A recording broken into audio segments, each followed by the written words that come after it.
This episode of Principal Center Radio is brought to you by the Project-Based Learning Network. Dr. Amy Bader, the director, is a professional curriculum writer and the leading expert on standards-based PBL. She trains teachers how to write high-quality PBL units in the Project-Based Learning Curriculum Developer Certification Program, and she teaches leaders how to implement successful PBL initiatives in the Project-Based Learning Instructional Leader Program. Learn more at principalcenter.com/PBL. Welcome to Principal Center Radio, helping you build capacity for instructional leadership. Here's your host, Director of the Principal Center, Dr. Justin Bader. Welcome, everyone, to Principal Center Radio. I'm your host, Justin Bader, and I'm honored to welcome back to the program Dr. James Marshall. Jim is Professor of Educational Leadership at San Diego State University, where he serves as the Senior Director for the EDD program in PK through 12 school leadership. With over 200 publications to his credit, Dr. Marshall's scholarship encompasses a diverse range of works that includes empirical research, program evaluation, and policy development. And we have talked on this program previously about his book, Right from the Start, The Essential Guide to Implementing School Initiatives. And we're here today to talk about his new book, Fixing Education Initiatives in Crisis, 24 Go-To Strategies. And now, our feature presentation. Jim, welcome back to Principal Center Radio. Hey, thanks so much, Justin. It's great to be back and great to be here, and I'm excited for our chat. Well, I'm excited to speak with you about your new book and tap into your expertise in program evaluation and initiatives, because I think so often what we do in this profession when an initiative is stalling out or failing or just somehow not getting the results we wanted it to or generating some controversy, so often what we do is we abandon it and start a new one, or maybe two or three new ones. What did you see happening in the profession that prompted you to write this particular book? Oh, that is such a great question. And certainly your description there resonates with me about what I see when an initiative isn't going the way we had expected or wanted it to. And you're absolutely right, although I say it with a bit of a laugh, but oftentimes what happens is three more initiatives take its place. And honestly, one of the reasons I chose to write this book is all of my experience with program evaluation and seeing initiatives. I've not yet met the perfect initiative. Maybe it's out there. But as we know, programs and initiatives take time. They take time to understand, to design, to implement, and most importantly, take time to mature to the point of measurable results. And so there's a lot of things that can get in the way of that happening, and that is what this book responds to. Now, in the book, you distinguish between a program and an initiative. Does that distinction matter for our purposes today? And how would you kind of distinguish between those? You'll hear me in conversation use the two words interchangeably, but reflecting on kind of the state of education and what's happening in our schools these days, I believe we should all be striving for initiatives. And I differentiate the two in a fairly straightforward way. Programs are just something perhaps you pull off the shelf and go out and do, where an initiative, I argue, is what we should be doing, even if it's a program, in that we should have carefully understood what the need was, matched a solution to it, and implement in a way that acknowledges the deep and sometimes challenging systems in which anything operates. It's when you throw a new initiative into the mix, to think that it's not affecting other things is really just kind of fooling yourself about the implementation that's necessary. So I believe an initiative, and in the book, I use the iceberg model, and I'm sure you're familiar and your listeners are with the iceberg model, but an initiative to me is that iceberg with the deep roots that maybe you don't see, but it's been carefully planned to hasten both its implementation and also giving it every chance of making the impact it was designed to do.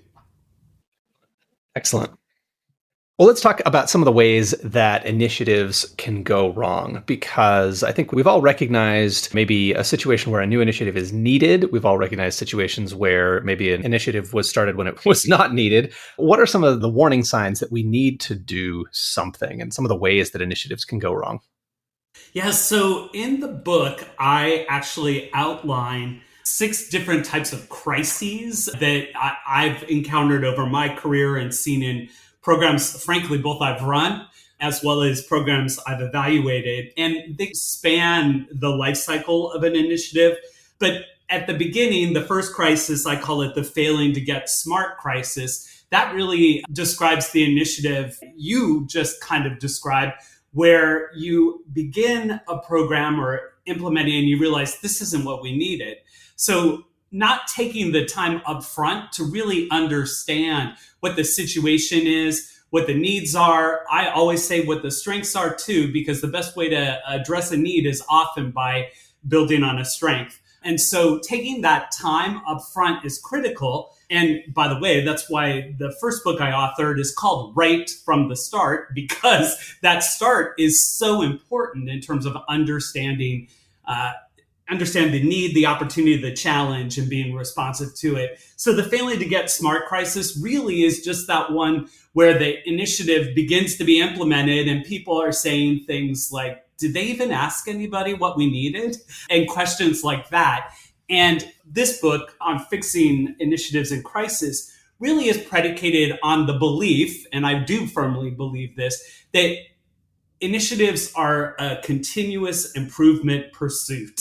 And, not having data is another crisis that I describe, but it is with data from the earliest stages through the early implementation to impact that you gauge the health of the initiative, the impact it's beginning to have, and make those adjustments along the way. So each of these 24 strategies really is responsive to the need to make changes along the way and fixes you can do that maybe your initiative isn't even faltering. Maybe it's just not having the impact you want it to fully.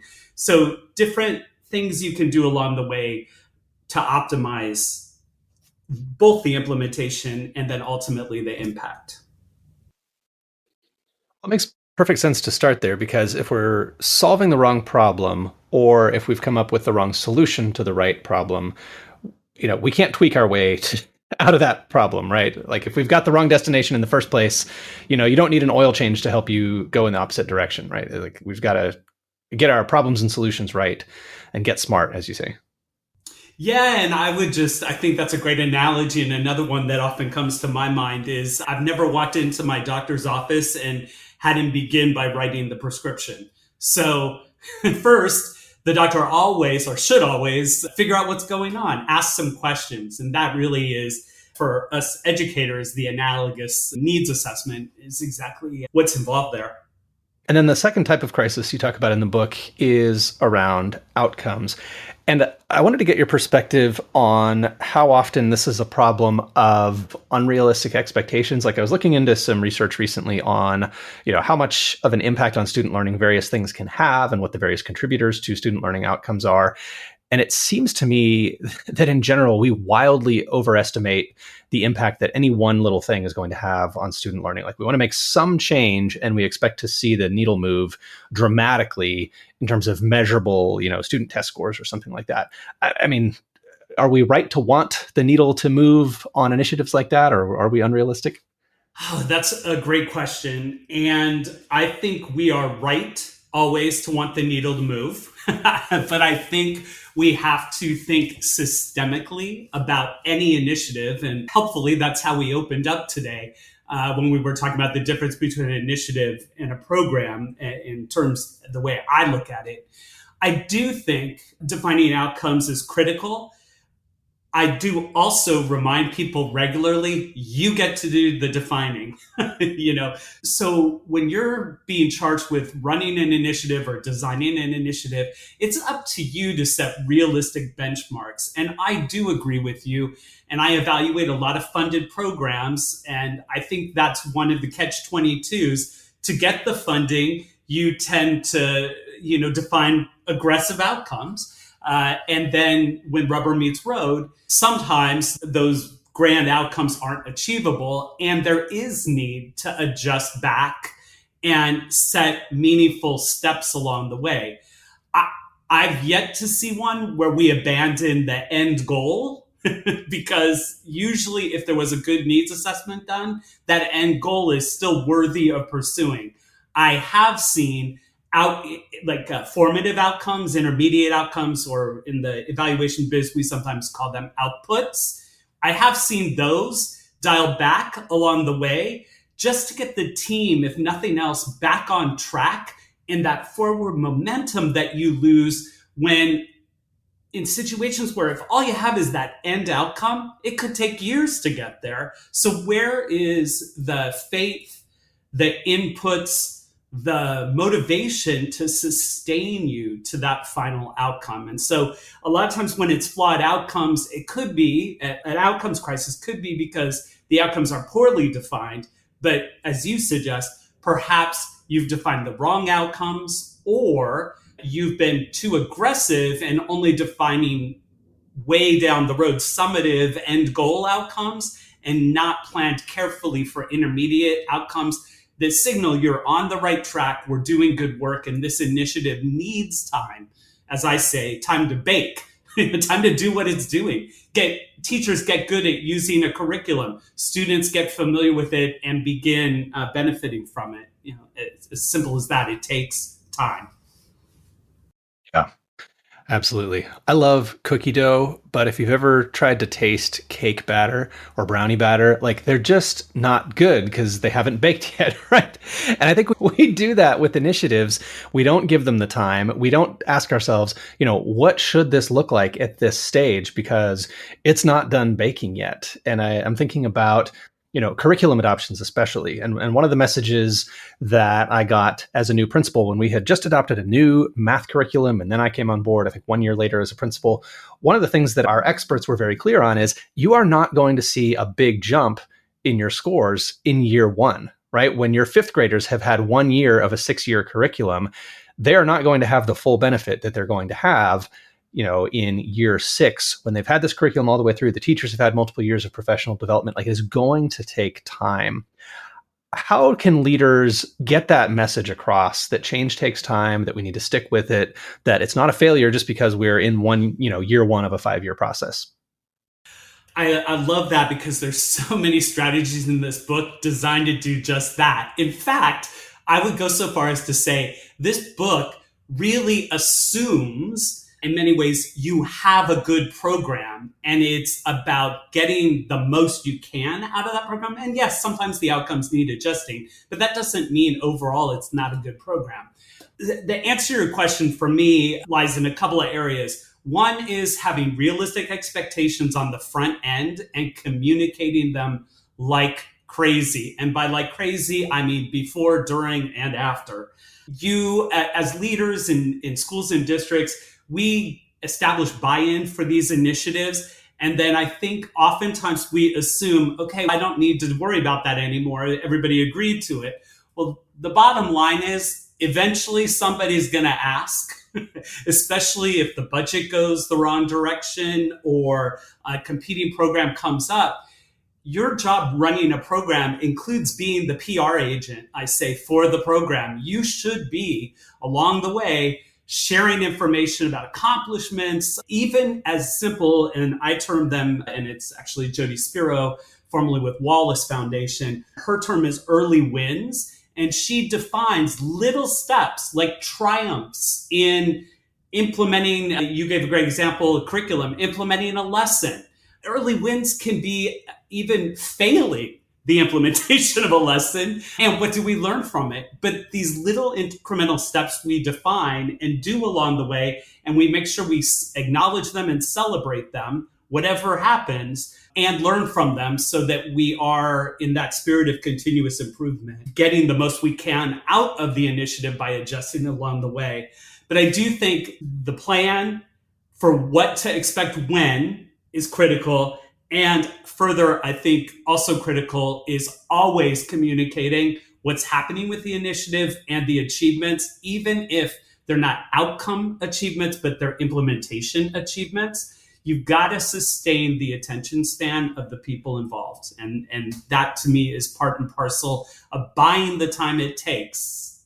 And I always say, and it's not based on research, but 3 years minimum for a toothy initiative to actually be up and running at pace. Love it. So you call that the attention span crisis, and you also talk about the data crisis. I'm thinking about the book that's popular for expecting parents, What to Expect When You're Expecting. It occurs to me that your book is essentially, what to expect when you're expecting results and how to deal with the fact that those results don't come in right away. Talk to us a little bit more about data and that kind of attention span issue, because like I said at the beginning, I think so often we respond in our impatience by just starting a new initiative, right? We say, okay, well, it's going to be a while before the test scores come up because of what we're doing right now. So let's start something else to look busy. Yeah, and I do agree that there's a lot of abandoned initiatives out there that hadn't been given the true time they needed, or a commitment to adjust them as they run to optimize both their implementation and impact. I think when it comes to data, and as a program evaluator, this one is near and dear to my heart. Data is the best friend of the initiative's PR agent. So when you can disseminate information, and by data, it could just be how many teachers have been trained in the early stages of something, but just quantifying and instantiating what's happening with the initiative, how it's going, and ideally what you got out of that move by training this many teachers. We now have, they are ready on day one, week 2 of the school year to begin the first lesson of the new math curriculum. Just describing those kinds of things. And sometimes I think we don't think of that as data, but it truly is data because it is measurable and descriptive in terms of what's being done. So I was always taught the end of initiative is not this time to start thinking about what data we should have. And I'm pretty sure everybody would agree with that groundbreaking statement. But I look all the way back to the beginning when we're planning, making a project plan, an implementation plan.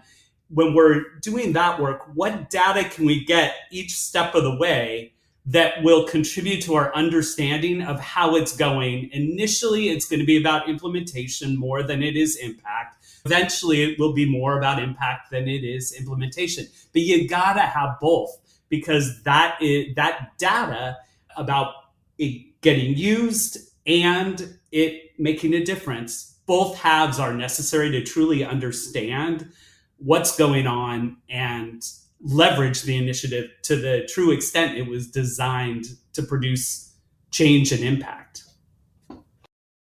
Talk to us, if you could, Jim, about understanding what's happening on the ground, because often, especially in larger systems, there's a set of decisions that's made, maybe a set of purchases that's made. There are some things put in place that seem like big action, that seem like things have taken place, but often there is a difference between what's happening at the decision-making level and what's happening on the ground, and quite a gap in terms of how things are actually going.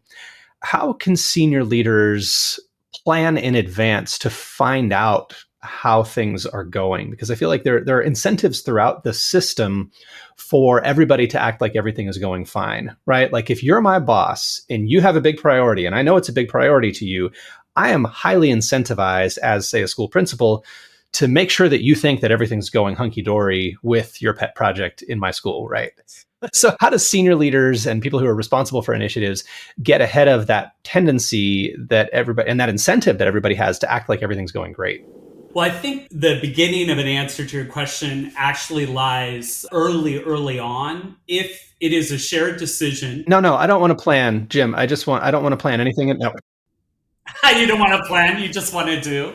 Well, I would argue you need to bring people on board. So even if it is a top-down decision that's made and this is what's going to happen, I think you still need to bring the site leadership and teacher leaders into the mix. You've got to help people understand why something is happening and how it connects. And so I think when those things don't happen, you begin to have some of the crises in this book. The failure to get smart crises is a no-brainer here, because if you haven't figured out how something fits in, it's going to undoubtedly suffer less implementation, let alone implementation challenges. But I think that is often the limitation that you're describing. And I think it's a tad more nuanced perhaps, but The limitation you're talking about, where somebody doesn't want to be honest, there's a fear of being honest or transparent, perhaps is a better word, for what's going on there,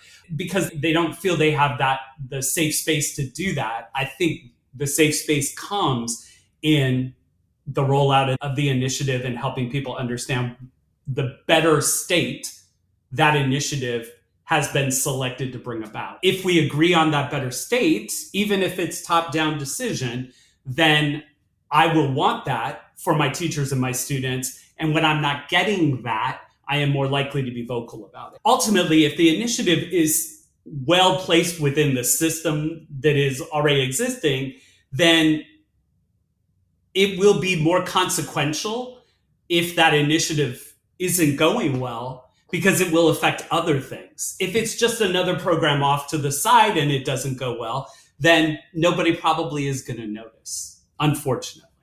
Well, after we have made sure that we're solving the right problem, we have made sure that we're communicating with everyone and setting the right targets and setting the right expectations and getting everybody on board as to what we're doing and why and focusing on implementation. Eventually, we'll get to the point where we want to go bigger, or we want to make sure that our efforts are sustainable. And you have a set of strategies in the book for scaling and sustaining. Talk to us about some of those long-term issues. After we've figured out some of the foundational pieces, how do we go big and how do we stay the course? It is inevitable that the successful initiative, especially if you've promoted it and brought leaders along with you, somebody will do what I call the all my children move, which is all my children should have this. And so spread it across the district or the region or the state or, the world. And so I think the first question that must be asked when the all my children statement is made is this really what everybody needs? You can quickly, if you're scaling a program that shouldn't be scaled, you can quickly end up with a fail to get smart crisis starting all over, because when it goes from your ideal, impactful situation to another school with perhaps different needs, different opportunities, different strengths, that transplant of the initiative may not take. And so one of the most important things about the idea of scaling a program is to carefully plan the context in which it's going to end up. And then an equally important part of that is if we're taking this program or initiative and we're deciding to scale it up, does it have to go exactly as is? And that's one of the project I'm talking about that I mentioned a minute ago. That's a big part of the work we're doing, is trying to figure out with this successful initiative in one district, what are the pieces and parts of that initiative that are non-negotiable? They are key to the result. And what are the pieces that are open to context modification, some customization, some tailoring, without taking away from really what it is that's making this initiative tick? One of the tools that's in here is based on the Pareto principle that I imagine many people are familiar with, but the old 80-20 rule that says, and again, these are rough numbers, but that 80% of the results are caused by 20% of the effort.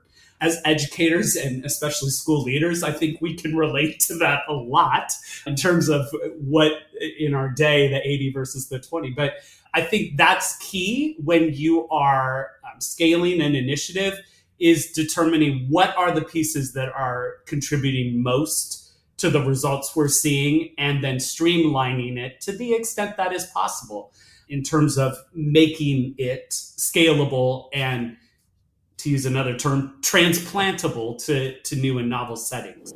Well, Jim, that 80-20 rule reminds me of what our colleague Peter DeWitt calls de-implementation. And you talk about the importance of subtracting and not just adding things. And of course, there are certain incentives, as we've talked about, to come up with new initiatives. How do you think about subtracting and de-implementing? I think, and of course, I'm a big fan of Peter and his book. Both of my books have a bit of de-implementation in them, because I think it's something that as leaders should constantly be on our mind for any number of reasons, but I'll name two. First off, I think as leaders, we need to help de-implementation redefine its bad rap. It's not always about eradicating something from the face of a classroom or school. I think we often think of de-implementation in the extreme, whereas successful de-implementation often involves changes in practice, not doing something and maybe implementing something else, or just removing something with that 80-20 rule as kind of an analogy, removing something that really isn't making a big contribution to the overall result. And if we take the time to understand these initiatives and watch them in action and listen to the people who are involved in them, I believe that we can pretty quickly come to an understanding, at least tentatively, about the relative contribution of an initiative's various components. The other thing with de-implementation that I see happen a lot is if we've added initiatives over the years, there often is duplication of effort where multiple initiatives are being implemented while doing ostensibly the same thing or similar things. And so de-implementation may be as simple as connecting initiatives together, which in some cases can result in less work for everybody. And honestly, a more straightforward conceptualization of what we're even trying to accomplish. One of my favorite people and mentors on the face of this earth said to me in a meeting once where I was evaluating an initiative that she was running. I put the data in front of her and we were scratching our heads. And after a couple of minutes, I looked over at her and I said, "What are you doing?" And she just looked at me and she goes, "I'm trying to correct the dots." And she didn't even mean to say correct. Of course, she meant to say connect the dots in the data to the initiative, but she was right. We needed to correct the dots. And I believe de-implementation, and especially the combining of initiatives, if that's what's called for, is a perfect example of correcting the dots that lead us back on a more efficient path to impact. I'm glad you're mentioning efficiency and kind of the cost benefit or the relative value of different things, because if we're talking about de-implementing something, it's not that it was a bad thing to do. We're not talking about stopping something that's harmful or that was a bad idea in the first place. We're talking about stopping or winding down something that just no longer fits, right? Just no longer is worth the effort because of duplication or because of a change in focus. So we're essentially abandoning a good thing when we de-implement. In most cases, right? I always think back to the best examples of de-implementation, and from where I understand it to have originated was in medicine, and in particular, pediatric medicine. And so think of all the things we've learned in medicine, say from 20 years ago, we no longer do, or even more pronounced the further you go back. And so those may have been very successful practices in the day that we now know more about, or they may still be, for instance, a drug that's successful, but there's a better drug, maybe less side effects, for instance, or maybe it works faster, easier, less harmful to the system. So that's how I think of de-implementation within the medical context when it's applied to education. These may be very wonderful things that in their day had huge impact and really helped move us forward. But as we look at them today, are they still worth the same investments, or are there more modern or different thinking that really can hasten a result more effectively and efficiently, as you pointed out today, compared to what we've always done or a practice that perhaps outdated?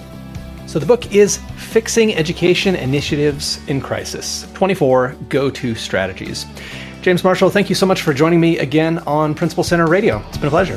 I always enjoy our conversations, and I just love talking initiatives. It is my pleasure. Thanks for listening to Principal Center Radio. For more great episodes, subscribe on our website at principalcenter.com/radio.